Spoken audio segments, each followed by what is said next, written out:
जो चैप्टर है chemical bonding, उसमें जो टॉपिक है हाइड्रोजन बॉन्डिंग, वो शुरू कर दिया था। आज उसकी एप्लीकेशन वाला पार्ट डिस्कस करेंगे। बट एप्लीकेशन वाला पार्ट डिस्कस करने से पहले श्रेयन ने कुछ डाउट्स भेजे हैं, तो उन डाउट्स से पहले बातचीत कर लेते हैं और फिर आगे बढ़ते हैं। तो देखो, उसका जो पहला डाउट है वो ये है, क्वेश्चन नंबर 2। जिन लोगों ने शीट अटेम्प्ट की है उन्होंने इसके सामने तो देखा होगा कि क्या सवाल है, कैसे करा है। अब इसे करेंगे कैसे? अगर आप लोगों के पास दो ऑक्सीडेशन स्टेट लेट से दी हो, एक दिया है A+2, एक दिया हुआ है B-5, और कोई तुम पूछे कि इसका बताओ कि केमिकल फॉर्मूला क्या है, तुम बोलोगे होगा A5B2, यही जवाब दोगे। लेकिन यहाँ पे तो 3 लोगों के बारे में बातचीत हो रही है, तो आप कैसे करें? आप जब भी कोई आयोनिक कंपाउंड बनाते हो, आपकी टॉप प्रायोरिटी से पहले तो ये वाली होती है कि आप पूरी ताकत लगा देते हो इस चीज़ में कि आपका जो ओवरऑल चार्ज होता है वो ओवरऑल चार्ज कितना होना चाहिए, 0। ठीक है, अब जैसे A5B2 अगर मैं जैसे Al2SO4 होल थ्राइस 3 जैसे मान लेते हैं मेरे पास है, तो इतना तो मैं जानती हूँ कि एल्यूमिनियम की वैलेंसी एक एल्यूमिनियम की +3 होती है, तो 2 एल्यूमिनियम की +6 होगी। एक SO4 की वैलेंसी -2 होती है, तो 3 SO4 की वैलेंसी -6 होगी। टोटल देखो कितना आता है, 0। यही तो होता है फॉर्मूला मेकिंग का सबसे बड़ा सिद्धांत। तो अब तुम यहाँ देखो कि अगर मैं ऑप्शन नंबर 4 के पास ध्यान दूँ, तो A आपका +2 होगा, B आपका +5 होगा और C2 है। एक C आपका -2 होगा, तो जब 2 C होंगे तो वो -4 हो जाएंगे। तो इस हिसाब से ओवरऑल यहाँ पे जो चार्ज क्रिएट हो रहा है वो +3 का चार्ज क्रिएट हो रहा है। यहाँ तो इन्होंने ऐसा +3 करके कुछ दिखा नहीं है, ये इसका मतलब ये एक गलत केमिकल फॉर्मूला है। ठीक है ना? ऑप्शन नंबर 1 में A2 की अगर मैं बात करूँ, मतलब दो एक की वजह से +2 हो जाए तो +2 की वजह से 2 एक की वजह से +4 हो गया। यहाँ पे कितना है, B B2 यानी कि +2 यानी कि, और यहाँ पे है C6 यानी कि -12। देखो ओवरऑल चार्ज कितना आ रहा है, ओवरऑल चार्ज यहाँ पे जो क्रिएट हो रहा है वो हो रहा है +2 हो रहा है। ठीक है, तो ये देखो, ठीक है, इसका मतलब ये चार्ज ओवरऑल 2 का क्रिएट हो रहा है, तो अगर चार्ज ओवरऑल 2 का क्रिएट हो रहा है तो ये भी गलत है। अब ऐसे में आपको उस ऑप्शन को ढूंढना है जहाँ पे ऐसा कोई केमिकल फॉर्मूला क्रिएट हुआ हो सच दैट कि उस केमिकल फॉर्मूले का आपका ओवरऑल चार्ज कितना आ रहा है, 0। A3 यानी कि ये कंट्रीब्यूट करेगा 6, B2 ये कितना कंट्रीब्यूट करेगा, और ये 4 2 जा 8, और ऐसे सी आपके पास -2 है, तो 8 और वो 16, तो ये -16 और ये +16 कैंसिल आउट होके 0 हो गया। So therefore the correct answer आपके उस मॉलिक्यूलर फॉर्मूले का वो कितना रहेगा, सेकंड रहेगा। ठीक है, ये उसका पहला डाउट था श्रेयन का। अच्छा, अब आ जाते हैं नेक्स्ट में, क्वेश्चन नंबर 10। एक ये दिक्कत थी उसके, इसमें बोल रहा है which of the following statement is not correct. देखो यहाँ पे सबसे पहले लोगों से गलती होती है, वो करेक्ट उनकी आदत बन जाती है ढूंढने की, तो नॉट करेक्ट वाली चीज को इग्नोर करते हैं।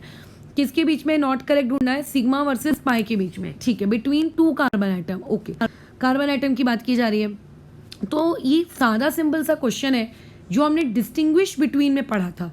ठीक है, जैसे हम जानते हैं N2 के केस को छोड़कर, अगर मैं N2 यानी कि नाइट्रोजन वाले केस को छोड़ दूं जिसमें हमने MOT में बातचीत की है, तो N2 में सारे के सारे आप लोगों के जो पाई बॉन्ड्स होते हैं वो ज़्यादा स्ट्रॉन्ग होते हैं as compare to sigma. But general way में अगर बातचीत की जाए तो जनरल वे में आप लोगों के सिग्मा बॉन्ड ज़्यादा स्ट्रॉन्ग होते हैं as compare to pi bond. तो ये स्टेटमेंट तो करेक्ट है और हमको नॉट करेक्ट ढूंढना है, तो ऑब्वियसली थर्ड वाली में ये चीज़ नहीं हो सकती। अच्छा, अब ऐसे केस में यहाँ पे जो उसने बोला है फ्री रोटेशन, एक मिनट,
ठीक है, तो कंटिन्यू करते हैं। तो ऑब्वियसली थर्ड वाला ऑप्शन तो हो नहीं सकता। अच्छा, अब फर्स्ट ऑप्शन में आ जाते हैं। Free rotation of atom about single bond is allowed but not in case of a pi bond. तो देखो यार, ये भी स्टेटमेंट करेक्ट है, इस पर भी हम लोग ऑलरेडी डिस्कशन कर चुके हैं। अगर तो यहाँ पे सिग्मा और पाई के बारे में पढ़ाया गया था, अगर तुम वहाँ पर बातचीत करो, वहाँ जाके देखो तो फ्री रोटेशन होता क्या है, इवन मैंने वो भी चीज़ समझाई है। ऐसा नहीं कि बस है सो है। तो ये फर्स्ट पॉइंट भी सही है, थर्ड पॉइंट भी सही है, बचते हैं 2 ही पॉइंट, सेकेंड और फोर्थ, क्योंकि ये सिंगल करेक्ट चॉइस वाला है। सिग्मा बॉन्ड डिटरमाइन करता है डायरेक्शन। अब यहाँ पे ध्यान से समझेंगे, हम लोग बार बार एक चीज़ बोलते रहते रहे कि सिग्मा बॉन्ड डायरेक्शनल होते हैं। देखो, क्योंकि जब 2 आइटम्स होते हैं तो 2 आइटम्स के बीच में पहली बात तो ये सिग्मा और पाई बॉन्ड की जो बातचीत होती है ये कोवैलेंट कंपाउंड्स में होती है। आयोनिक में तो सिग्मा और पाई जैसी कोई चीज़ ही नहीं होती, वो तो सिर्फ एक इलेक्ट्रोस्टैटिक फोर्स ऑफ अट्रैक्शन है। एंड पहले हम लोगों की बातचीत हो गई है कि आयोनिक बॉन्ड्स नॉन डायरेक्शनल होते हैं, कोवैलेंट बॉन्ड्स डायरेक्शनल होते हैं। इतना तो बात भेजे में आती है। अब कोवैलेंट में भी 2 प्रकार हो गए, एक सिग्मा हो गया, एक पाई हो गया। अब वो पूछ रहा है, बताइए भैया कि सिग्मा डायरेक्शनल नेचर रख रहा है कि पाई डायरेक्शनल नेचर रख रहा है। तो जैसे कि हम जानते हैं कि सबसे पहला बॉन्ड जो क्रिएट होता है वो सिग्मा होता है, सिग्मा के क्रिएट होने के बाद ही पाई क्रिएट होता है। यानी कि अगर सिग्मा को आपने फिक्स कर दिया तो जैसे सिग्मा बन चुका है तो पाई को तो उसके परपेंडिकुलर बनना ही पड़ेगा ना।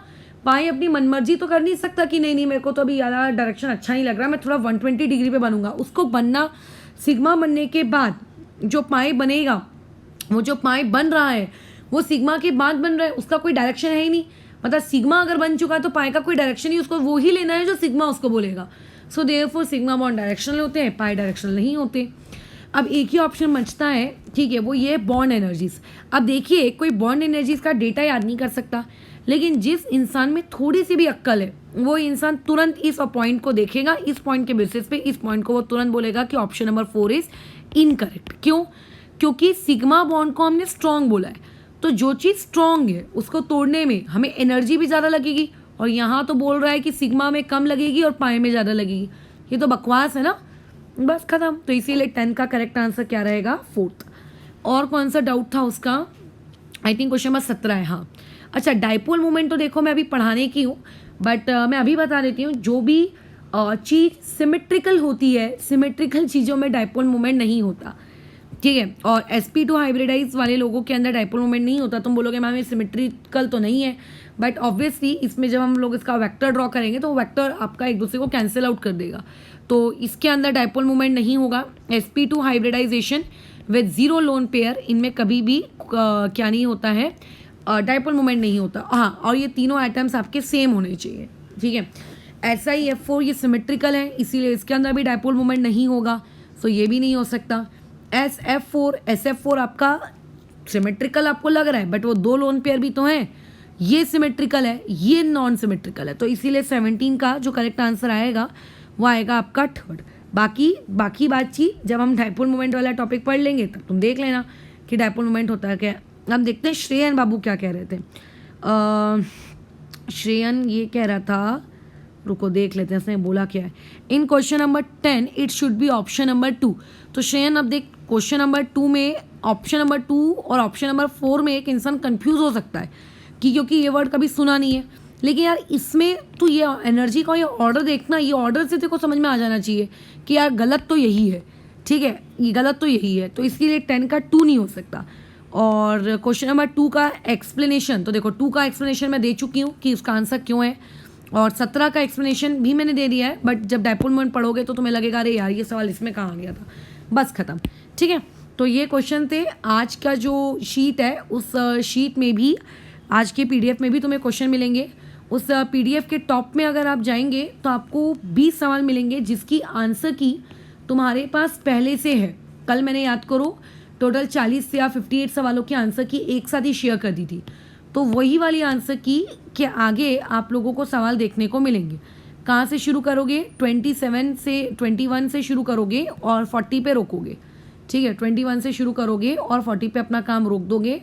अच्छा, उसके बाद PDF की एंडिंग में, जब आपकी PDF एंड होने में आ जाएगी तो उस एंडिंग में भी तुमको क्या देखने को मिलेगा? तुम्हें कुछ ना कुछ और क्वेश्चन देखने को मिलेंगे। वो जो क्वेश्चन है वो तुम लोगों के हाइड्रोजन बॉन्डिंग वाले टॉपिक से रिलेटेड रहेंगे, ठीक है। वो वाला किससे रिलेटेड रहेंगे? हाइड्रोजन बॉन्डिंग वाला टॉपिक। तो टोटल इस बार 2 क्वेश्चन का सेट है। एक आप लोगों के 21 से 40 नॉर्मल मिक्स रहेगा उसमें सब कुछ, और उसके बाद जो PDF के एंडिंग में देखने को मिलेगा ये इस तरीके से ये हाइड्रोजन बॉन्डिंग के सवाल रहेंगे, 9 सवाल हाइड्रोजन बॉन्डिंग वाले टॉपिक के। ठीक है, तो आगे कंटिन्यू करते हैं फिर क्लास। हम कौन सा टॉपिक आज पढ़ रहे थे? We are going to study applications of hydrogen bonding. क्या पढ़ने जा रहे हैं हम लोग? एप्लीकेशंस ऑफ हाइड्रोजन बॉन्डिंग, कि जिस हाइड्रोजन बॉन्डिंग को हम पढ़ रहे हैं उसकी एप्लीकेशन क्या है। देखो, एक लेक्चर में आपको मैक्स टू मैक्स ज़्यादा से ज़्यादा एप्लीकेशन दी तो नहीं जा सकती, क्योंकि ऑर्गेनिक केमिस्ट्री के हर चैप्टर में आपको हाइड्रोजन बॉन्डिंग से रिलेटेड कुछ ना कुछ कंसेप्ट आपको मिलेगा ही मिलेगा। तो जब वो कंसेप्ट मिलेगा तब आप हाइड्रोजन बॉन्डिंग की और डिटेल समझते जाओगे। फिलहाल हम लोग उस एप्लीकेशंस की बात करेंगे जो बहुत ज़्यादा नेसेसरी है, जो बहुत ज़्यादा क्या है आप लोगों के लिए नेसेसरी है, जो एटलीस्ट टॉपिक को समझने के लिए कम से कम उतनी जानकारी होना ज़रूरी होनी चाहिए। मैं सिर्फ उन एप्लीकेशंस को देने की बात कर रही हूँ। ठीक है, चलो, तो अभी सबसे पहले हाइड्रोजन बॉन्डिंग के होने से किन किन चीज़ों को फ़र्क पड़ता है। सबसे पहला पॉइंट देखो, हाइड्रोजन बॉन्डिंग जो है वो आप लोगों का, आप ये कह सकते हो एक प्रकार का ये एक एक्स्ट्रा बॉन्ड है। ठीक है, ये एक प्रकार का क्या है? एक्स्ट्रा बॉन्ड है। जस्ट इमेजिन आप ट्रेन में ट्रैवल कर रहे हैं, ठीक है, या फिर आप बस में लेट्स से ट्रैवल कर रहे हो, रात का वक्त है, आप सोने वाले हो, आपका जो सूटकेस है, ठीक है, या फिर आप जो भी कहो आपका जो ट्रैवलिंग बैग है, उस ट्रैवलिंग बैग में आपने ऑब्वियसली पासवर्ड उसका सेट करके रखा है ताकि कोई उसको खोल ना सके, एक्सेट्रा एक्सेट्रा। बट फिर भी एक डर रहता है कि अरे यार कहीं रात को कोई चोरी हो गया तो एक इंसान क्या करता है, सेफ्टी के लिए प्रिकॉशन लेते हुए अपने उस ट्रैवलिंग बैग को एक चेन मान देता है। वो चेन मान देता है ट्रेन की खिड़की के साथ। ठीक है, वैसे देखो चुराने वाले ना उसको वैसे भी चुरा सकते हैं उस कंडीशन में भी, बट फिर भी for the sake of safety हम लोग क्या करते हैं, एक चेन उसमें और बांध देते हैं। अब वो एक चेन बांधने से हमारे मन को ये संतुष्टि रहती है कि हाँ अब इसको एक एक्स्ट्रा प्रोटेक्शन हम लोगों ने क्या कर दिया, प्रोवाइड कर दिया, अब ये ज़्यादा प्रोटेक्टेड है। तो देखो आपके जो मॉलिक्यूल्स हैं, ठीक है, आपके जैसे मॉलिक्यूल्स हैं, मान लेते हैं कोई मॉलिक्यूल है, जस्ट में इमेजिन ए बी, ये एक मॉलिक्यूल है। इस ए और बी में ये आप लोगों का एक कोवैलेंट बॉन्ड है। ये कौन सा बॉन्ड है? कोवैलेंट बॉन्ड है। और यहाँ पे ये ए और यहाँ पे बी, यहाँ पे अगेन इस ए और बी के बीच में कौन सा वाला बॉन्ड है? आप लोगों का कोवैलेंट बॉन्ड है। तो अब होगा कैसा, इमेजिन करते हैं, अगर इस बी और अगर इस ए के बीच में आप लोगों ने फॉर्म कर ली हाइड्रोजन बॉन्डिंग, तो तुम्हें नहीं लगता कि इन दोनों मॉलिक्यूल के बीच में हाइड्रोजन बॉन्डिंग बन जाने से, वैसे ये कौन से प्रकार की हाइड्रोजन बॉन्डिंग है? It is intermolecular hydrogen bonding. कल ही बताए थे कौन सी, ये इंटरमॉलिक्यूलर।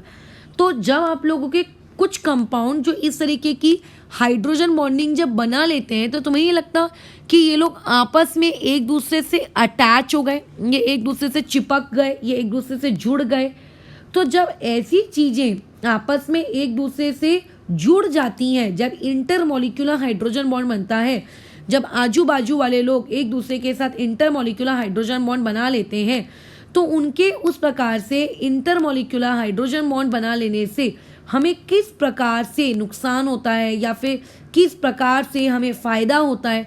तो देखो फ़ायदा हम लोगों को ये हो जाता है कि वो दो स्पीशीज़ आपस में क्या हो चुकी हैं, जुड़ चुकी हैं। और जो स्पीशीज़ आपस में जुड़ जाती हैं, ठीक है, जो स्पीशीज़ आपस में, जो मॉलिक्यूल्स आपस में जुड़ जाते हैं, उनके आपस में जुड़ जाने की वजह से, उनके आपस में जुड़ जाने की वजह से, मैं किसकी बात कर रही हूँ? इंटरमॉलिक्यूलर हाइड्रोजन बॉन्डिंग की बात कर रही हूँ। इंटरमॉलिक्यूलर हाइड्रोजन बॉन्डिंग का मतलब, इंटरमॉलिक्यूलर हाइड्रोजन बॉन्डिंग का मतलब, इंटरमॉलिक्यूलर हाइड्रोजन बॉन्डिंग का मतलब होता है कि दो मॉलिक्यूल आपस में जुड़ गए, ठीक है, आपस में जुड़ गए। तो उनके जुड़ जाने से किस किस चीज़ों पे फ़र्क पड़ता है? पहला फ़र्क पड़ता है उस पर्टिकुलर मॉलिक्यूल के मेल्टिंग पॉइंट पे एंड बॉइलिंग पॉइंट पे। तुम सोचो आप लोगों को what do you mean by the term melt? Melt का मतलब ही ये होता है, या what do you mean by the term boil, ये कि आप उसकी फिजिकल स्टेट चेंज करो। अगर आप मान लेते हैं उसको बॉयल करना चाह रहे हो, मतलब आपके पास वो चीज़ पहले से लिक्विड फॉर्म में है और आप उसको गैसियस फेज में लेके जाना चाहते हो, तो पहले अगर अगर अगर ये हाइड्रोजन बॉन्डिंग अगर नहीं होती, ये हाइड्रोजन बॉन्डिंग अगर नहीं होती, तो आप क्या करते, आपका ए बी अगर लिक्विड में है तो आपको सिर्फ उतनी ही एनर्जी सप्लाई करनी पड़ती जितनी एनर्जी से वो ए बी गैस फेज में चला जाए, बस, बराबर है। लेकिन क्योंकि अब ए बी और ए बी के बीच में हाइड्रोजन बॉन्डिंग है, तो आपको वो एक्स्ट्रा एनर्जी भी सप्लाई करनी पड़ रही है कि सबसे पहले तो यार उनके बीच का मुझको ये हाइड्रोजन बॉन्ड तोड़ना पड़ेगा, और अगर ये हाइड्रोजन बॉन्ड टूट गया तो इस हाइड्रोजन बॉन्ड के टूटने के बाद फिर जाकर हम लोग क्या करेंगे, ए बी और ए बी को गैस फेज में कन्वर्ट करेंगे। अगर हाइड्रोजन बॉन्ड नहीं होता तो सीधा सीधा आपका ए बी सॉलिड से लिक्विड में जाता या लिक्विड से गैस में जाता। बट हाइड्रोजन बॉन्डिंग होने की वजह से आपको वहाँ पे अब इस बात की फिक्र है कि आप अब जो एनर्जी सप्लाई कर रहे हो वो सप्लाइड एनर्जी उसके फेज को चेंज करने में नहीं जा रही है, पहले उसके बीच के बॉन्ड्स को ब्रेक करने में जा रही है, और बाद में फिर वो एक और एनर्जी देनी पड़ रही है जो कि उसके फेज चेंज के लिए जा रही है।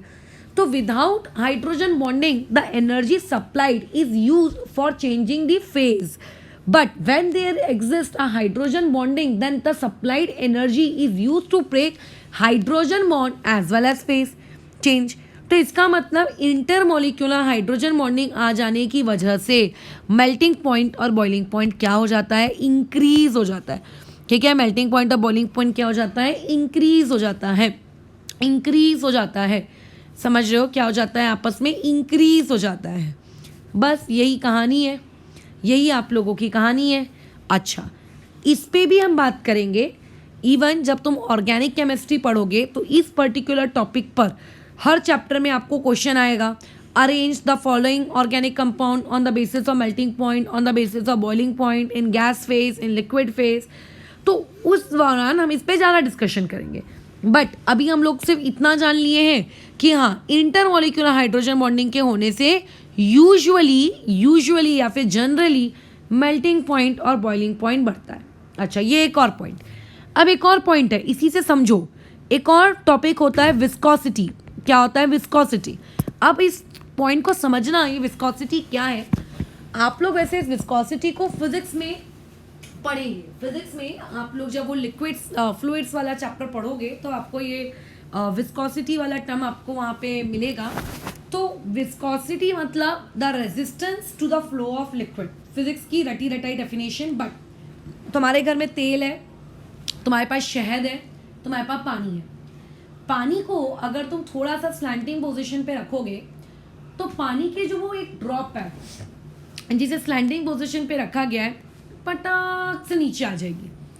अगर तुम हनी को बोलोगे कि तुम नीचे आओ, तो जो शहद है उसको पानी के कंपेयर में जब नीचे आने को बोला जाएगा तो ऐसे में क्या होगा, उसको तकलीफ होगी, उसको दर्द होगा, वो बोलेगा नहीं यार मेरे को नीचे आने का मन नहीं कर रहा है। तो इसका मतलब वो ईजीली फ्लो नहीं कर पा रहा है, कैनॉट फ्लो ईजीली, बराबर, कैनॉट फ्लो ईजीली। तो विस्कोसिटी का मतलब यही होता है, कैनॉट फ्लो ईजीली, पानी के जैसे ईजीली फ्लो नहीं कर पाते। अब इंटरमॉलिक्यूलर हाइड्रोजन बॉन्डिंग के आने से विस्कोसिटी बढ़ती है कि विस्कोसिटी घटती है, ये हमको सोचना है। तो देखो, एक गेम आता है बचपन में, भाई मैंने तो खेला है, तुम्हारा मुझको आइडिया नहीं है। एक होता है महाराष्ट्र में, मराठी भाषा में उसको संकल कहते हैं। अच्छा, मैंने तो महाराष्ट्र में सुना, अदरवाइज हिंदी साइडर जो लोग होते हैं वो इसको चेन कहते हैं, चेन गेम, चेन वाला गेम। ठीक है, अच्छा, तो ये वाली चीज रहती है कुछ, एक मिनट, हेलो, हाँ हाँ, मिलेगा नहीं क्या, ये बोला नहीं क्या इस बार?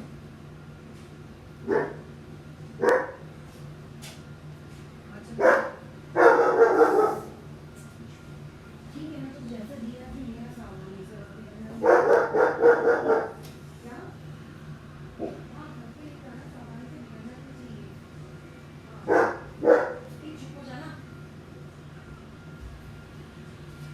ठीक है, तो विस्कोसिटी तुमको सोचो, वो जो गेम होता है जिसे हिंदी भाषा में एमपी साइड में चेन कहते हैं, या फिर जो भी हिंदी बोलने वाले लोग हैं, बट महाराष्ट्र में उस चीज़ को महाराष्ट्रियन लैंग्वेज में संकल कहते थे। मैंने सुना है क्योंकि जब मैं महाराष्ट्र शिफ्ट हुई हूँ तो उस वक्त मैं छोटी थी, तो मेरे को देखा था कि अच्छा हाँ, इसको संकल कहते हैं।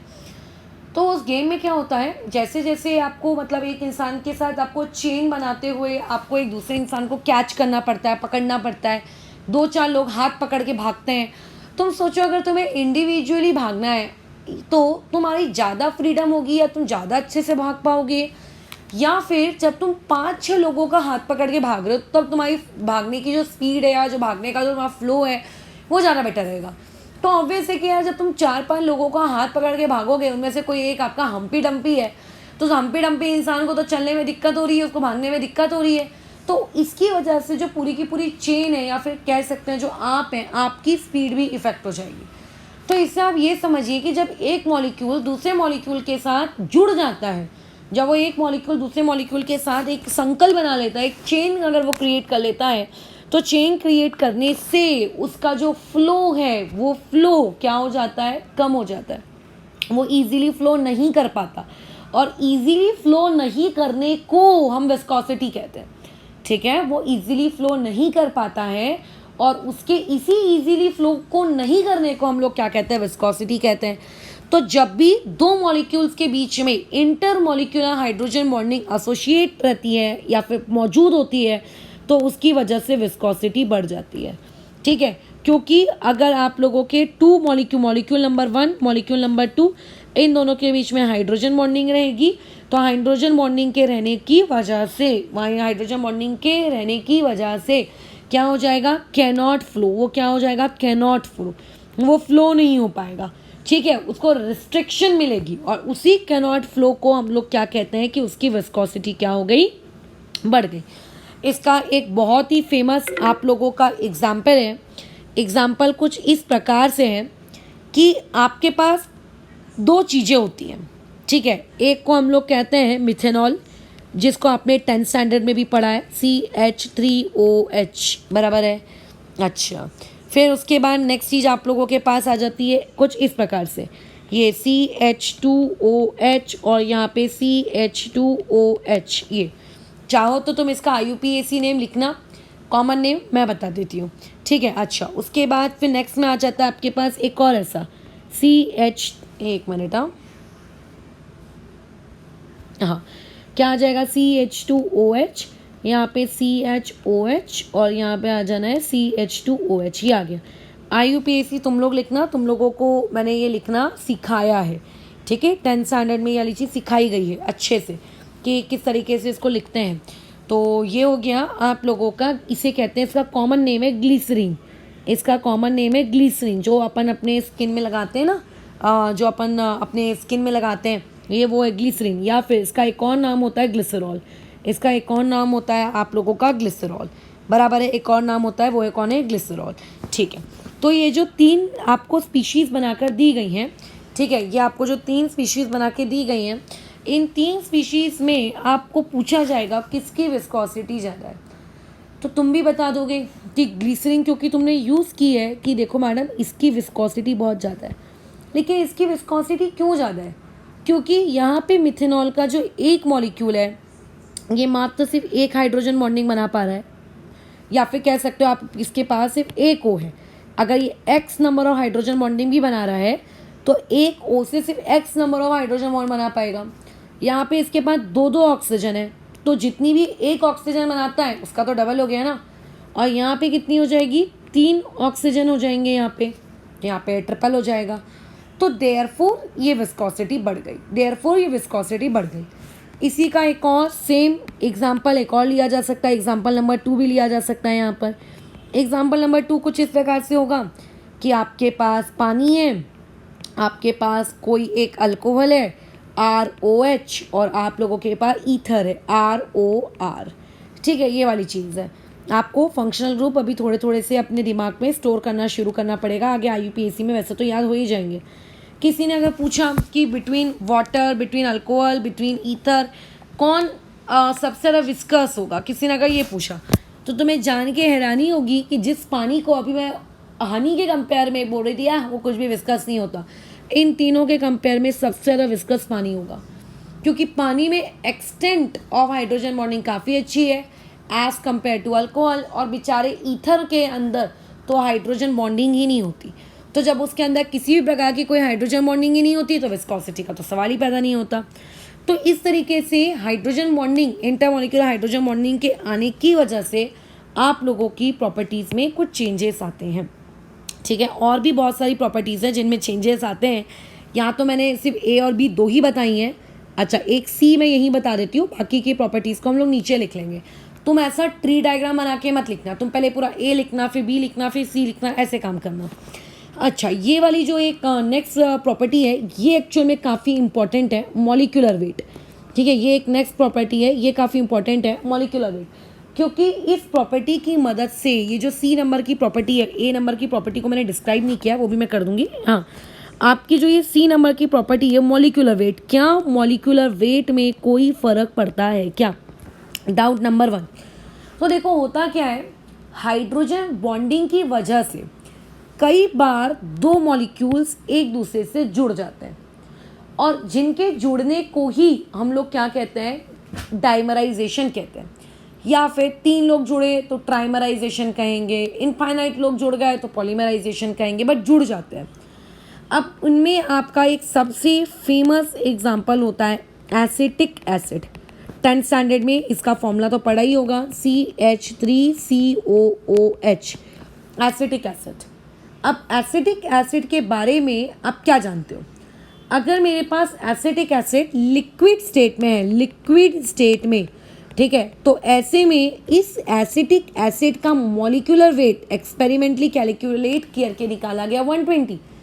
बट अभी अगर तुम खुद की कॉपी पेन उठाओ और कैलकुलेट करो तो कार्बन का 12, हाइड्रोजन 3, कार्बन अगेन एक 12, 2 ऑक्सीजन यानी कि 32, एक हाइड्रोजन यानी कि 1, तो तुम ये पाओगे कि इसका मॉलिक्यूलर वेट तो 60 आना चाहिए।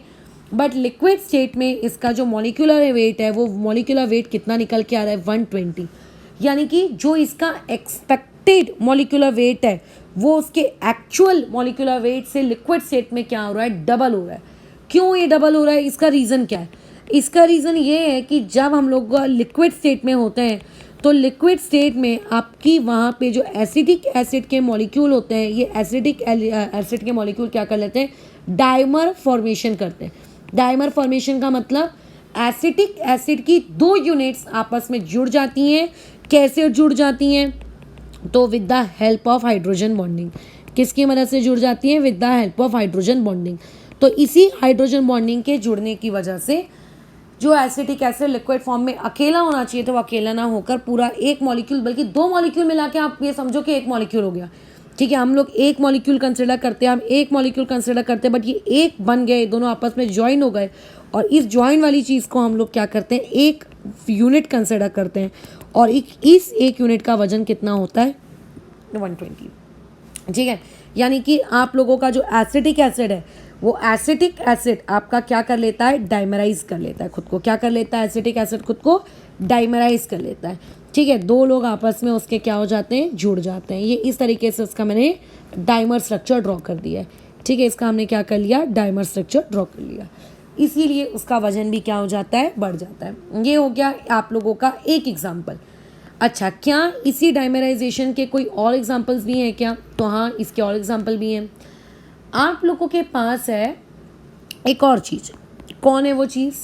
आप लोगों के पास है सोडियम कार्बोनेट NaHCO3, और आपके पास है पोटेशियम बाइकार्बोनेट। दोनों के बाइकार्बोनेट है, सोडियम बाइकार्बोनेट, पोटेशियम बाइकार्बोनेट। अब सोडियम, अच्छा, कौन से फॉर्म में? सॉलिड स्टेट में। कौन से फॉर्म में? सॉलिड स्टेट में। जैसे ऊपर वाले की बातचीत लिक्विड स्टेट में की जा रही थी, यहाँ पे इसकी बातचीत किसके इसमें की जा रही है, आपके सॉलिड स्टेट में। तो जब आप सॉलिड स्टेट में बात करते हो तो पोटेशियम बाइकार्बोनेट ये आप लोगों का क्या रहता है, डाइमर के फॉर्म में रहता है। यानी कि जिस तरीके से 2 एसिटिक एसिड के मॉलिक्यूल आपस में जुड़े, वैसे ही यहाँ पे 2 पोटेशियम बाइकार्बोनेट के मॉलिक्यूल भी आपस में क्या हो जाते हैं, जुड़ जाते हैं। और जो आपका NaHCO3 रहता है, ये तो बाबा रे बाबा पॉलीमर के फॉर्म में जुड़ता है। किस फॉर्म में जुड़ा हुआ रहता है? ये पॉलीमर के फॉर्म में जुड़ा रहता है। यानी कि बहुत सारे आप लोगों के क्या कहते हैं, सोडियम बाइकार्बोनेट आपस में ज्वाइन होते हैं, therefore they will form what, polymer. क्या बना लेते हैं वो आपस में, क्या बना लेते हैं, पॉलीमर बना लेते हैं। क्या बना लेते हैं आपस में, पॉलीमर बना लेते हैं। अच्छा, इसके पॉलीमर बना लेने से या इसके डाइमर बनाने से क्या फ़र्क पड़ता है? कुछ फ़र्क पड़ता है क्या? अरे बहुत फ़र्क पड़ता है। फ़र्क नंबर ये है कि इमेजिन करें सिर्फ दो लोग आपस में जुड़े हैं, ठीक है? इमेजिन करें सिर्फ दो लोग आपस में जुड़े हैं, तो जो दो लोग आपस में जुड़े हैं उन दो लोगों को अगर आपको मैं तोड़ने को कहूँ, मैं अगर आपको इन दोनों को तोड़ने को कहूँ, जैसे इसका जो डाइमर है वो डाइमर को अगर मैं तोड़ने को कहूँ, दोनों यूनिट्स को आप आपस में क्या कर दो, अलग कर दो, तो आप क्या करोगे, इसको ईजीली ब्रेक कर पाओगे, इसको आप इजीली ब्रेक कर पाओगे क्योंकि दो ही लोग तो जुड़े हैं, लेकिन यहाँ तो बहुत सारे लोग आपस में जुड़े हैं। सो कैनॉट ब्रेक इजीली, सो आप कैनॉट ब्रेक इजीली। आपको अगर इसको ब्रेक करना है तो आपको ज़्यादा एनर्जी देनी पड़ेगी, ठीक है, कैनॉट ब्रेक इजीली। तो अगर मान लेते हैं मेरे पास एक पानी का कंटेनर है, ये मेरे पास H2O है, इसमें मैं कह रही हूँ कि मैं सोडियम बाइकार्बोनेट भी डालूंगी, और इसमें मैं अगर ये कह रही हूँ कि मैं इसमें पोटेशियम बाइकार्बोनेट भी डालूंगी, और फिर अगर कोई मुझसे ये पूछ रहा है कि बताओ कि between sodium bicarbonate and between potassium bicarbonate कौन ईजीली वाटर में सल्यूबल हो जाएगा, तो उसमें हमारा जवाब कुछ इस प्रकार से रहेगा, क्योंकि सोडियम बाइकार्बोनेट को कम एनर्जी में भी वो टूट जाएगा मतलब आयंस में स्प्लिट हो जाएगा, और जैसे ही वो आयंस में स्प्लिट हो जाएगा वो आराम से पानी के अंदर सोल्यूबल हो जाएगा। सो देयरफॉर आप लोगों की जो सॉल्युबिलिटी होती है, सॉल्युबिलिटी किस चीज़ की, पोटेशियम बाइकार्बोनेट की, वो ज़्यादा होती है as compare to solubility of what, sodium bicarbonate. ये कुछ इस प्रकार से ये चीज़ें, ठीक है। तो सॉल्युबिलिटी को हम लोग एक्सप्लेन कर सकते हैं with the help of hydrogen bonding. Otherwise हमारा दिमाग कैसा चलेगा, हमारा दिमाग तो ये चलेगा यार दोनों तो सेम है, यार दोनों तो सेम है, तो इसका मतलब फिर इन लोगों के बीच में क्या होना चाहिए था, दोनों के बीच में क्या होना चाहिए था, दोनों केस में तो फिर सेम चीज़ें लगनी चाहिए थी, ये एक आ जाएगा। अच्छा, नेक्स्ट बातचीत कर लेते हैं हम लोग, इसी जुड़ने जुड़ाने के बेसिस पे हम बातचीत कर लेते हैं। किसकी बातचीत करेंगे, हम बातचीत करेंगे आप लोगों के बोरिक एसिड की। किसकी बात करेंगे, बोरिक एसिड की, यानी कि H3BO3। अच्छा, H3BO3 में क्या खास है, अगर मैं H3BO3 की सिर्फ एक यूनिट का अगर मैं डायग्राम ड्रॉ करूँ तो वो कुछ इस प्रकार से है, बोरॉन यहाँ पे OH, यहाँ पे OH, यहाँ पे OH, ये एक बोरिक एसिड की आपकी एक यूनिट का डायग्राम है।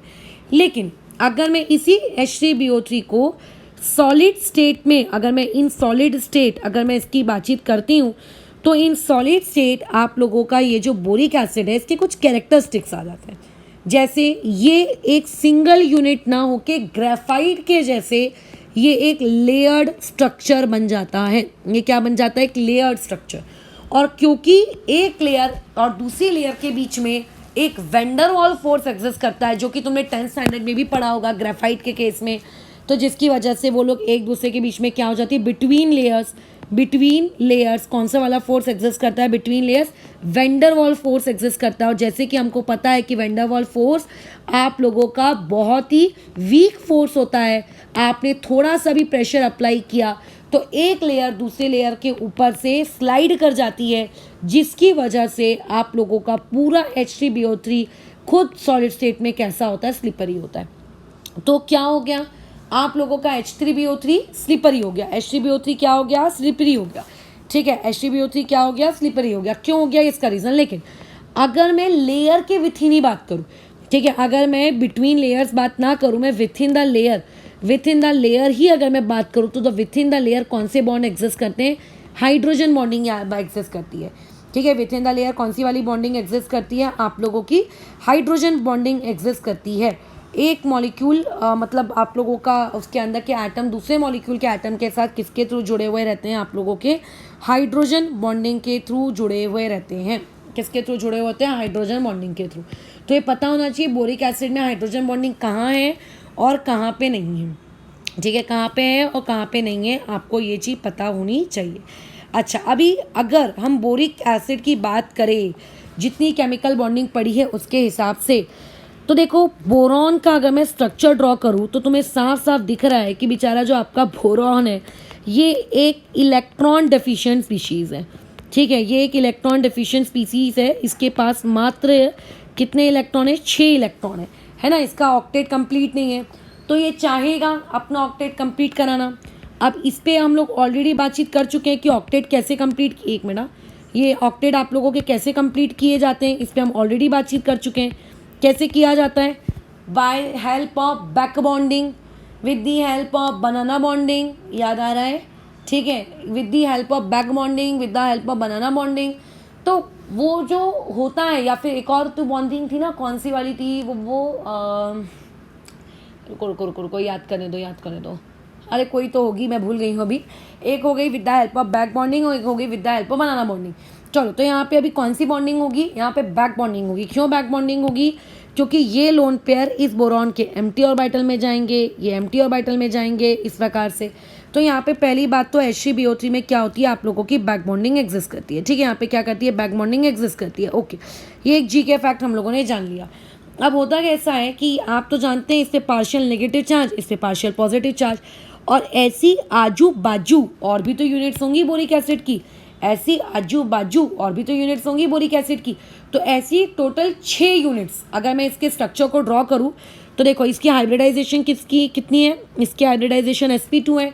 sp2 हाइब्रिडाइजेशन वाले कैसे शेप के दिखते हैं? Trigonal planar. तो ऐसे टोटल आपके पास मान लेते हैं ये आपका बोरिक एसिड है, ये आपका बोरिक एसिड है, जिसके यहाँ इस सेंटर पे बोरॉन है और यहाँ पे ये वाले कॉर्नर एटम पे ऑक्सीजन सिचुएटेड है। ठीक है, ऐसे आपके पास टोटल कितनी यूनिट्स हैं? ऐसी आपके पास टोटल 6 यूनिट्स हैं। किसकी यूनिट्स हैं? टोटल 6 यूनिट्स हैं H3BO3 की। ठीक है, टोटल कितनी यूनिट्स हैं आपके पास? 6 यूनिट्स है। ये मैंने बना लिए 2 यूनिट्स। ठीक है, यहाँ पे हम लोगों ने बना लिए और 2 यूनिट्स। ट्राइंगल के ऊपर वो गोल गोल तुम बना लेना, मैं अपना समय बर्बाद नहीं कर रही हूँ। ये हो गए आपके ने बना लिए टोटल 6 यूनिट, समझ रहे हो? अच्छा, अब उसमें क्या हो रहा है, हर ट्राइंगल के वर्टेक्स पे ये जो एटम मैं ड्रॉ कर रही हूँ, ये कौन सा एटम है? ऑक्सीजन एटम है। और हर ऑक्सीजन एटम के पास एक पार्शियल नेगेटिव है और उसके पास एक हाइड्रोजन भी है, बराबर। उसके पास एक पार्शियल नेगेटिव भी है और उसके पास एक हाइड्रोजन भी है। ये जो मैंने बीच में डॉट्स बनाए हैं, दीज डॉट्स किसको दर्शाते हैं? ये डॉट्स दर्शाते हैं आप लोगों के बोरॉन को, और ये जो मैंने गोले बनाए हैं, ये गोले किसको दर्शाते हैं? आपके ऑक्सीजन को। अब होता ऐसा है कि ये जो आपका ऑक्सीजन है, इस ऑक्सीजन के पास कोई ना कोई हाइड्रोजन होगा, फिर ये हाइड्रोजन आपके नेक्स्ट वाले ऑक्सीजन के साथ, ये लो हाइड्रोजन बॉन्ड से जुड़ा है। वैसे ही इस वाले के पास भी कोई ना कोई क्या होगा? हाइड्रोजन होगा। ये हाइड्रोजन आप लोगों के क्या कहते हैं? ऊपर वाले के साथ लो हाइड्रोजन बॉन्डिंग से जुड़ा है। तो इस प्रकार की बेसिकली क्या होती है वहाँ पे आप लोगों की हाइड्रोजन बॉन्डिंग क्या करने लगती है? एग्जिस्ट करने लगती है। हाइड्रोजन बॉन्डिंग क्या करने लगेगी? वहाँ पे एग्जिस्ट करने लगेगी। ये कुछ इस प्रकार से। लोगों पहले इसको अपन पूरा बना लेते हैं।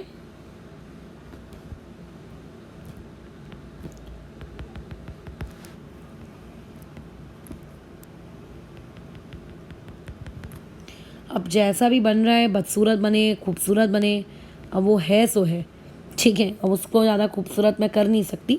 ठीक है, ये लो, ये इससे जुड़ा है, ये बन गया। अब इसमें तुम्हारा एक और डाउट आएगा, क्यों? बाकी ऑक्सीजन ने क्या हाथों में चूड़ियाँ पहन के रखी हैं? बाकी ऑक्सीजन लोग क्या हाइड्रोजन बॉन्डिंग नहीं करेंगे? नहीं भाई, बाकी ऑक्सीजन लोग भी करेंगे। जैसे अगर मैं इस ऑक्सीजन को कंसिडर करूँ, ये वाला जो ऑक्सीजन है, तो ये भी आप लोगों के नीचे हाइड्रोजन से जुड़ा होगा, वो नीचे इस वाले ऑक्सीजन के साथ बैक बॉन्डिंग कर रहा होगा, है ना। ये वाला इधर से कहीं ना कहीं से कर रहा होगा। तो इस तरीके से बैक बॉन्डिंग चलती रहेगी, एक अच्छी खासी लेयर बनेगी। ठीक है, ये वाला ऑक्सीजन यहाँ से क्या कर रहा होगा? आप लोगों का बैक बॉन्डिंग कर रहा होगा, ये इस प्रकार से, ये ऐसे, ये इस टाइप का एक अच्छा खासा लेयर चलेगा। हाँ ठीक है, यहाँ पे ये जो तुम्हें दिख रहा है ये वाला ऑक्सीजन, यहाँ पे इसके हाइड्रोजन है और यहाँ पे ये हाइड्रोजन इसके साथ बैक बॉन्डिंग करके रखी है। तो ये इस तरीके से पूरा आपका शीट उसकी एक क्या होगी? चलती जाएगी। बस ये होता है आपके H3PO3 का स्ट्रक्चर। अब इसमें देखो क्वेश्चन इस प्रकार से आ सकते हैं कि एक लेयर में कितनी रिंग्स हैं, how many type of rings. तो यहाँ पे देखो टोटली अगर आप देखें गिने तो आपके पास यहाँ पे टोटल 2 टाइप की रिंग्स होती हैं। काउंट करते हैं, काउंटिंग करें, या मैं यहाँ पे गोला मार्क करती जाती हूँ। ठीक है, कितने वर्टेक्स हैं आप वो फटाफट काउंट करना। यहाँ पर कहाँ गया रिंग? तो मेरी बदसूरत दिख रही है, देखो 1, ये 2, यहाँ पे ये 3, यहाँ पे ये 4, यहाँ पे ये 5, यहाँ पे ये 6, यहाँ पे ये 7, यहाँ पे 8, यहाँ पे 9, यहाँ पे 10, यहाँ पे 11, देख लेना कहीं पे ऊपर नीचे हो गया, ये हो गया 12। ठीक है, 1 2 1 मिनट, ये वाले ऑक्सीजन को मैंने कहाँ से काउंट कर लिया? 2 मिनट रुको, स्ट्रक्चर में गड़बड़ी हो गई है, स्ट्रक्चर गड़बड़ बन गया है मुझसे। रुको रुको, 12 की रिंग बनती है क्योंकि ये ऊपर की तरफ होने चाहिए थे दोनों और ये होने चाहिए थे नीचे की तरफ। ये ऐसा इसके बीच में हाइड्रोजन और यहाँ पे ये वाला ऐसा कुछ, राइट, ये ऐसा बनेगा। तो अब यहाँ पे तुम काउंट कर लो कितने की रिंग हो रही है। ये एक, अच्छा गिनती कर लो, 3 6 9 12।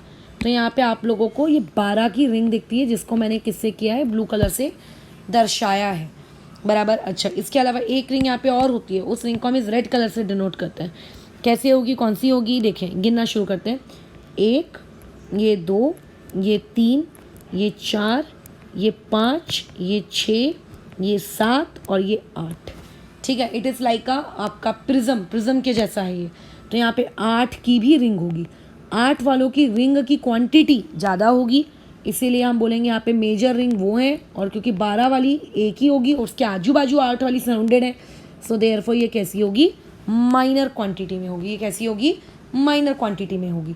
तो ये जो हम तीसरी एप्लीकेशन पढ़ रहे थे कि इसकी वजह से, मतलब अभी तक हमने क्या पढ़ा कि इंटरमॉलिक्यूलर हाइड्रोजन बॉन्डिंग की वजह से क्या क्या फ़र्क पड़ता है। तो एक फ़र्क पड़ता है मेल्टिंग पॉइंट और बॉइलिंग पॉइंट को, उसके भी इलस्ट्रेशंस में ले लूँगी, उसमें कैसा कुछ एक्सेप्शन ज़्यादा है, इसीलिए उसको बात के लिए रखा है। मॉलिक्यूलर वेट में फ़र्क पड़ जाता है, स्ट्रक्चर में फ़र्क पड़ जाता है, ठीक है, विस्कोसिटी में फ़र्क पड़ जाता है। तो दीज आर द टर्म्स जिनमें फ़र्क पड़ता है, ठीक है, जिनमें फ़र्क पड़ जाता है। और उसके अलावा और भी चीज़ें देखते हैं, वो चीज़ें हैं कि एक होता है आप लोगों की सॉल्युबिलिटी का जो आप भी फैक्टर है, वो भी फैक्टर होता है सॉल्युबिलिटी इन वाटर। यूजुअली हम लोग किसी भी केमिकल की जो सॉल्युबिलिटी है वो पानी में ही चेक करेंगे। क्यों हम लोग पानी में चेक करेंगे, क्योंकि पानी आप लोगों का यूनिवर्सल सॉल्वेंट है। हम लोग ज़्यादातर ऐसा पानी को ही यूज़ करते हैं। पानी को हम यूज़ अगर नहीं भी करते तो हमको हमारे सिलेबस में पानी की ही सॉल्युबिलिटी चेक करने को दी जाती है, ठीक है, उससे ज़्यादा हम लोगों को और भी कुछ दिया जाता नहीं है। तो देखो, एक बहुत ही सिंपल सा नियम है। अगर आपके पास कोई एक कंपाउंड है और आप लोगों के पास एक वाटर है, अगर उस कंपाउंड और अगर उस वाटर के बीच में हाइड्रोजन बॉन्ड Hb बॉन्ड अगर फॉर्म हो रहा है, तो इसका मतलब दैट इज कि वो जो कंपाउंड है वो कंपाउंड आप लोगों के वाटर में क्या हो जाएगा, सोल्यूबल हो जाएगा। जितना स्ट्रॉन्ग वो वाटर के साथ, अपने जैसे एक दूसरे मॉलिक्यूल के साथ नहीं, जितना ज़्यादा स्ट्रॉन्ग वो वाटर के साथ क्या बनाएगा, हाइड्रोजन बॉन्डिंग बनाएगा, उसकी सॉल्युबिलिटी वाटर में उतनी ही ज़्यादा क्या होगी, इंक्रीज होगी। तो अगर आपको ये चेक करना है कि कोई भी स्पीशीज़ वाटर में सोल्यूबल है कि वाटर में सोल्यूबल नहीं है, तो उसके लिए जो सबसे इम्पॉर्टेंट चीज़ होती है कि उसने उस पर्टिकुलर वाटर के साथ हाइड्रोजन बॉन्डिंग बनाई कि हाइड्रोजन बॉन्डिंग नहीं बनाई। ये हो गया डी। एक आपका फैक्टर जो इंटरमॉलिक्यूलर हाइड्रोजन बॉन्डिंग जिसके प्रोसेस को दिक्कत है, ई वाले में आते हैं। ई होती है फिजिकल स्टेट, बराबर है, तुम एकदम सही सुन रहे हो, फिजिकल स्टेट। फिजिकल स्टेट को भी फर्क पड़ता है हाइड्रोजन बॉन्डिंग से। इवन इस पे एक बहुत ही शॉर्ट सा मैं वीडियो भी बनाऊंगी डेंसिटी वाले टॉपिक को लेकर। फिलहाल अभी मैं इसी में डेंसिटी को डिस्कस नहीं कर दे रही हूँ, मैं डेंसिटी वाले टॉपिक को लेकर एक अलग से वीडियो बनाऊंगी, मुश्किल से 5 या 10 मिनट का। उसमें हम लोग आपके आइस का केज लाइक स्ट्रक्चर डिस्कस करेंगे। बट यहाँ पे डेंसिटी को तो छोड़ो, फिलहाल अभी अपन फिजिकल स्टेट की बात करते हैं। जैसे कितना इंटरेस्टिंग फैक्ट है कि आप लोगों का जो H2O होता है, ये H2O एक लिक्विड है, लेकिन उसी ऑक्सीजन के नीचे आने वाला जो सल्फर है, अगर मैं ऑक्सीजन को सल्फर से रिप्लेस कर दूं तो H2S एक गैस है। H2S क्या है, आप लोगों की एक गैस है। सोचो, ये एक फ़र्क पड़ जाता है किसके आने से, आप लोगों के एक हाइड्रोजन इंटरमॉलिक्यूलर हाइड्रोजन बॉन्डिंग के आ जाने की वजह से, बराबर है।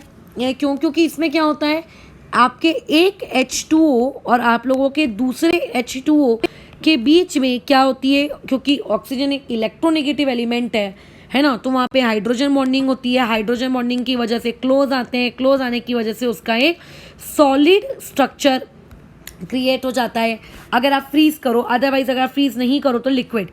अब लेकिन जो H2S है उसमें आपकी एक H2S और आपकी दूसरे H2S के बीच में कोई भी प्रकार की हाइड्रोजन बॉन्डिंग नहीं होती, मॉलिक्यूल एक दूसरे से अपार्ट रहते हैं, जिसके अपार्ट रहने की वजह से उनके बीच में कभी भी कोई भी आप लोगों के लिक्विड या फिर सॉलिड स्टेट में जाने की उनकी कोई बातचीत ही नहीं होती। तो फिजिकल स्टेट पे फ़र्क पड़ गया। अच्छा, और कोई टॉपिक जिस पे फ़र्क पड़ता है? हाँ, एक और टॉपिक है, वो ये होता है बेस की स्ट्रेंथ, जिसे हम लोग कहते हैं बेसिसिटी। ठीक है, जिसे हम लोग क्या कहते हैं? बेसिसिटी। तुम्हें याद होगा कल मैंने तुम्हें या 2-4 दिन पहले या 15-20 दिन पहले बताया था, अगर कोई भी केमिकल अपने loan pair of electron donate कर रहा है, ठीक है, अच्छा, तो डोनेट करने से उस प्रोसेस को हम कहते हैं कि वो बेसिसिटी है। ठीक है, वो बेसिसिटी है, बराबर है, समझ में आ रही है बात? अच्छा, इसी सेम बेसिसिटी वाले टॉपिक में हमने ये बैक बॉन्डिंग वाले लेक्चर में भी डिस्कशन किया था, उसमें भी हमने डिस्कशन किया है। अच्छा, ये भी हम जानते हैं। ओके, अब ऐसे में क्या हो जाएगा? ऐसे में क्या हो जाता है, आप लोगों के पास कुछ स्पीशीज़ हैं, जैसे कि आपके पास है CH3NH2। तो देखो, नाइट्रोजन के ऊपर लोन पेयर है।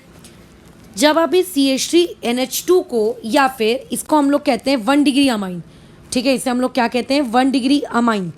अच्छा, अगर मान लेते हैं ये कुछ ऐसा मैं कर दूं, हाइड्रोजन एक कर दूं और इधर पे एक कार्बन की चेन, इधर भी एक कार्बन की चेन, तो ये कहलाएगा आपका 2 डिग्री अमाइन।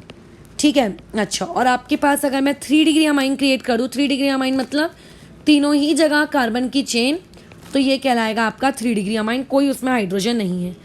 तो इन सारी स्पीशीज़ को अगर तुमने ऐड किया एक एक करके पानी में, 1 डिग्री अमाइन को वाटर कंटेनर में, 2 डिग्री अमाइन को वाटर कंटेनर में, 3 डिग्री अमाइन को वाटर कंटेनर में, तो होगा क्या, जैसी आप इसे वाटर में डालोगे तो ये सारे के सारे अमाइन और ये जो आपके वाटर मॉलिक्यूल्स हैं, इनके बीच में बन जाएगी हाइड्रोजन बॉन्डिंग।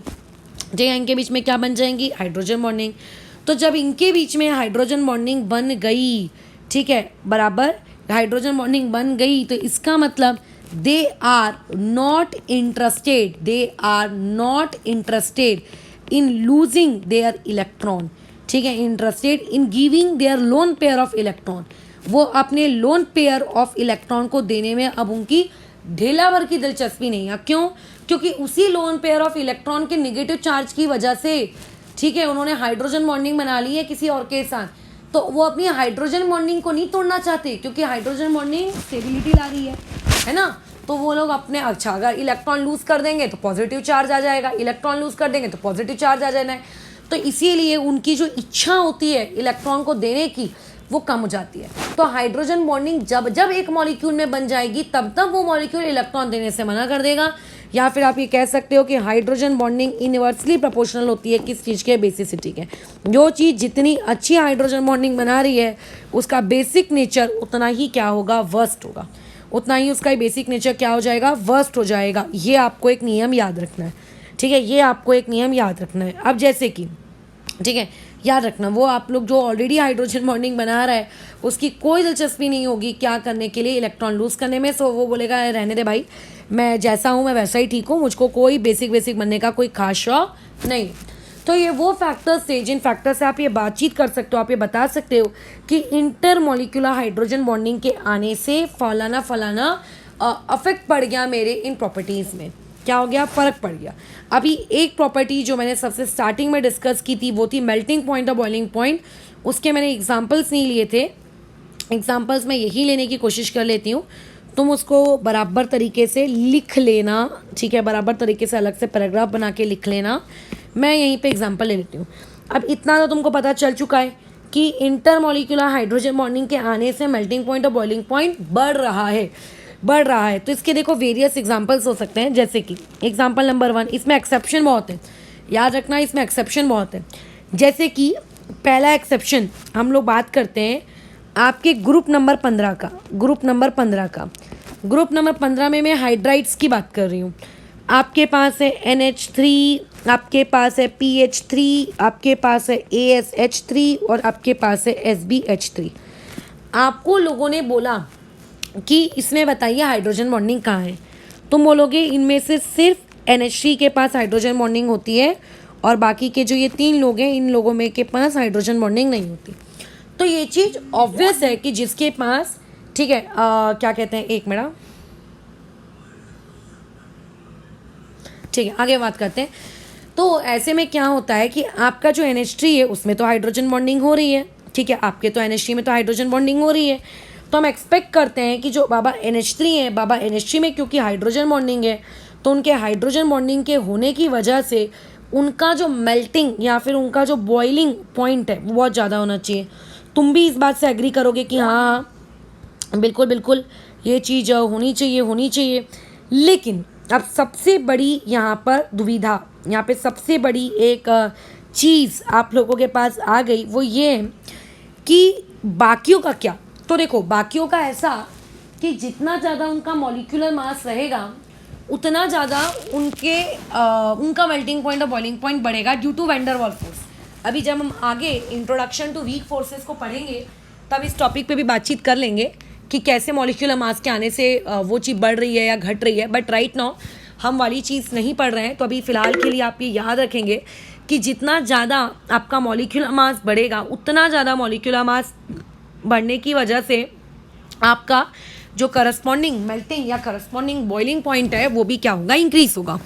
तो हमारा जो एक्सपेक्टेड ऑर्डर है, एक्सपेक्टेड ऑर्डर कुछ इस प्रकार से चल रहा था कि सबसे ज़्यादा NH3 का मेल्टिंग पॉइंट या बॉइलिंग पॉइंट रहेगा, उसके बाद सबसे ज़्यादा ये आपका क्या नाम है SbH3 का रहेगा, उससे कम AsH3 का रहेगा और उससे भी कम आपके PHH3 का रहेगा। हम एक्सपेक्ट कर रहे थे कि ऐसा होना चाहिए, ऐसा होना चाहिए। लेकिन यहाँ पे एक हो गया झोल। वो झोल क्या है उसको देखते हैं कि हमारा एक्सपेक्टेड ऑर्डर तो देखो, हमारा एक्सपेक्टेड ऑर्डर तो ये निकला सही, लेकिन मेल्टिंग पॉइंट के केस में देखिए जब हम लोग बॉइलिंग पॉइंट की बात कर रहे हैं तो बॉइलिंग पॉइंट में यानी कि अमोनिया लिक्विड स्टेट में होगा और लिक्विड स्टेट में ये ऑर्डर नहीं था, बल्कि जो इसका करेक्ट ऑर्डर निकला वो करेक्ट ऑर्डर कुछ इस प्रकार से निकला कि जो आप लोगों का अमोनिया था, ये अमोनिया एक स्टेप क्या हो गया, पीछे कूद गया बॉइलिंग पॉइंट में। याद रखना मेल्टिंग पॉइंट में कोई फर्क नहीं पड़ा, मेल्टिंग पॉइंट जैसा तुम एक्सपेक्ट कर रहे थे वैसा ही निकला, बट बॉइलिंग पॉइंट के केस में ये SbH3 आप लोगों का क्या हो गया, आगे आ गया और NH3 आपका पीछे चला गया और बाकी का ऑर्डर वैसे का वैसी। अब हम लोगों को इसका रीज़न बताना है, हमें इसका रीज़न समझाना है कि आखिर ऐसा क्यों हुआ। तो देखो एक फेनोमेना होता है, ठीक है, एक फेनोमेना होता है उसको हम कहते हैं फ्लिपिंग, ठीक है, एक फेनोमेना होता है किसे कहते हैं फ्लिपिंग। मेल्टिंग पॉइंट का मतलब ये होता है कि कोई सॉलिड चीज़ है जिसे आप मेल्ट करके लिक्विड में जा रहे हो, तो जब आपके पास अमोनिया सॉलिड स्टेट में होता है तो उसमें किसी भी प्रकार की कोई फ्लिपिंग नहीं होती, ठीक है। अच्छा, और जब आप लोगों का वही अमोनिया लिक्विड स्टेट में पहुंच जाता है तो लिक्विड स्टेट में पहुंचने के बाद फ्लिपिंग होती है, ठीक है, या फिर इसी फ्लिपिंग को हम लोग एक और नाम से जानते हैं अमोनिया इन्वर्जन। इसे हम लोग किसी एक और नाम से जानते हैं, it is known as ammonia inversion. इसमें अमोनिया इन्वर्जन होने लगता है। भी अमोनिया इन्वर्जन का मतलब क्या है? अमोनिया इन्वर्जन का मतलब होता है breaking and making of hydrogen bond, breaking and making of hydrogen bond. बार बार आपका हाइड्रोजन बॉन्ड बनता है, टूटता है, हाइड्रोजन बॉन्ड बनता है, टूटता है, बनता है, टूटता है, जिसकी वजह से जितनी स्टेबिलिटी उसको मिलनी चाहिए थी उतनी स्टेबिलिटी उस बाबा को नहीं मिलती, उसको नहीं मिलती। और क्योंकि उसको उतनी स्टेबिलिटी नहीं मिलती इसीलिए उस बेचारे का करस्पॉन्डिंग बॉइलिंग पॉइंट क्या हो जाता है, उसका आप लोगों का डिक्रीज हो जाता है। मेल्ट में उसको कोई फर्क नहीं पड़ रहा, क्योंकि मेल्टिंग मतलब सॉलिड स्टेट मतलब नो फ्लिपिंग मतलब हाइड्रोजन बॉन्ड बनाए मतलब बनाए। लेकिन लिक्विड स्टेट में आने के बाद उसके साथ थोड़ा सा देखो दिक्कत होती है। अब आ जाते हैं एग्जाम्पल नंबर 2 में। अब ये एग्जाम्पल नंबर 2 किससे रिलेटेड है? ऑब्वियसली ग्रुप नंबर 15 के बाद अगर कोई इंसान छलांग मारेगा तो ग्रुप नंबर 16 में मारेगा। ग्रुप नंबर 16 के भी हाइड्राइड्स के बारे में बात करते हैं। H2O जिसमें हाइड्रोजन बॉन्डिंग होती है, H2S, H2Se, H2Te, इन तीनों में कोई हाइड्रोजन बॉन्डिंग नहीं होती। यहाँ पे अगर मैं इसको इसके मेल्टिंग पॉइंट या फिर बॉइलिंग पॉइंट के हिसाब से अरेंज करूँगी तो सबसे ज़्यादा मेल्टिंग या बॉइलिंग पॉइंट उसका होगा जिसमें हाइड्रोजन बॉन्डिंग है, और उसके बाद फिर उनको उनके मॉलिक्यूलर मास के हिसाब से अरेंज कर देंगे, यानी कि H2Te, उसके बाद H2Se और उसके बाद H2S। No exception in group number 16, no exception in group number 16। अब बात आती है ग्रुप नंबर 17 की। अब बात आ जाती है ग्रुप नंबर 17 की। तो ग्रुप नंबर 17 में अब हमारे पास कौन कौन है? हम लोग बात हाइड्राइड्स की कर रहे हैं, ठीक है, हम लोग बात हाइड्राइड्स की कर रहे हैं। तो ग्रुप नंबर 17 में हमारे पास HF है, HCl है, HBr है और HI है। कल की क्लास के डिस्कशन के बेसिस पे इतना तो तुमको पता है कि जो HF है इसके अंदर हाइड्रोजन बॉन्डिंग होती है और इन तीनों के अंदर में कोई हाइड्रोजन बॉन्डिंग नहीं होती। तो जिनके अंदर कोई हाइड्रोजन बॉन्डिंग नहीं होती मतलब उनके अंदर क्या होते हैं, आप लोगों के वैन डर वाल्स फोर्सेस होते हैं। तो अगर मैं ऐसा एक्सपेक्ट कर रही हूँ कि मेल्टिंग पॉइंट और बॉइलिंग पॉइंट का करेक्ट ऑर्डर क्या होगा, तो करेक्ट ऑर्डर कुछ इस प्रकार से नहीं होना चाहिए, सबसे ज़्यादा HF का, उससे कम HCl का, उससे कम HBr का, उससे कम HI का। तो हम लोग ऐसा एक्सपेक्ट करते हैं और ये हमारा एक्सपेक्टेड ऑर्डर सही भी निकलता है, लेकिन किसके केस में सही निकलता है, बॉइलिंग पॉइंट के केस में सही निकलता है। ये हमारा एक्सपेक्टेड ऑर्डर सही भी निकलता है, लेकिन किसके केस में निकलता है सही, हम लोगों के बॉइलिंग पॉइंट के केस में निकलता है। लेकिन मेल्टिंग पॉइंट के केस में अगेन यहाँ पे क्या आ जाता है, एक्सेप्शन आ जाता है। यहाँ पे एक्सेप्शन आ जाता है। हम उम्मीद कर रहे थे कि वही जो ऑर्डर बॉइलिंग पॉइंट में फॉलो हुआ है वही ऑर्डर यहाँ पे भी फॉलो होना चाहिए। ठीक है, हमारी एक्सपेक्टेशन ये थी कि मेल्टिंग पॉइंट का ऑर्डर भी कुछ इस प्रकार का होना चाहिए, बट मेल्टिंग पॉइंट का ऑर्डर इस प्रकार से नहीं होता। रियलिटी में एक्सपेरिमेंटल वैल्यू जब हमने देखी तो एक्सपेरिमेंटल वैल्यू में आप लोगों का जो ये जो HF है, इस HF को आप ये पाते हो कि HF एक स्टेप, आप लोगों का ये जो HF है ये एक स्टेप पीछे कूद जाता है यहाँ। ठीक है, और HI आगे आ जाता है। तो अभी तुम्हें लगेगा क्या मैम यहाँ पे भी फ्लिपिंग होती है? तो देखो, फ्लिपिंग वाला जो फेनोमेनन है ना वो अमोनिया का है, इसका नहीं है। यहाँ पे फ्लिपिंग इसका रीज़न नहीं है। यहाँ पे इसका जो रीज़न है वो आप लोगों का ये है कि सॉलिड स्टेट में, क्योंकि बात हम लोग मेल्टिंग पॉइंट की कर रहे हैं, मेल्टिंग पॉइंट मतलब आप लोगों का जो HF है वो ज़रूर सॉलिड स्टेट में रहा होगा। तो सॉलिड स्टेट में HF, आपके जो HF है, एक HF, दूसरा HF, तीसरा HF, चौथा HF, पाँचवा HF, इन सारे HF के बीच में वैन डर वाल्स फोर्सेस होता है, ना कि हाइड्रोजन बॉन्डिंग। बस इतनी सी बात थी। तो ग्रुप नंबर 15, 16, 17, अब इसमें लोगों को कन्फ्यूजन होता है 15 और 17 में। देखो 15 में एक्सेप्शन कहाँ था, 15 में एक्सेप्शन था बॉइलिंग के केस में, और यहाँ पे 17 में एक्सेप्शन है किसके केस में, मेल्टिंग के केस में। ठीक है, 17 में एक्सेप्शन कहाँ पे है, मेल्टिंग के केस में। तो ये तुम्हें कुछ एक्सेप्शंस देखने को मिल जाएंगे जो कि काफ़ी ज़रूरी थे जानना। अच्छा, और कुछ और भी एक इम्पॉर्टेंट चीज़ें हैं वो भी हम डिस्कस कर लेते हैं इसी में। रुको एक मिनट।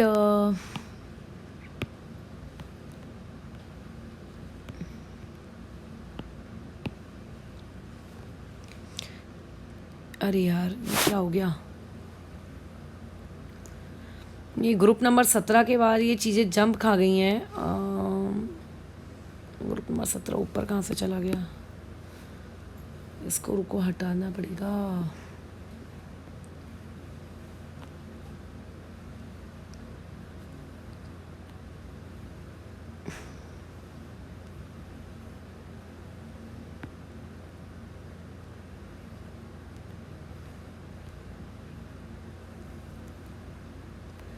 ठीक है, तो अभी आगे बढ़ते हैं।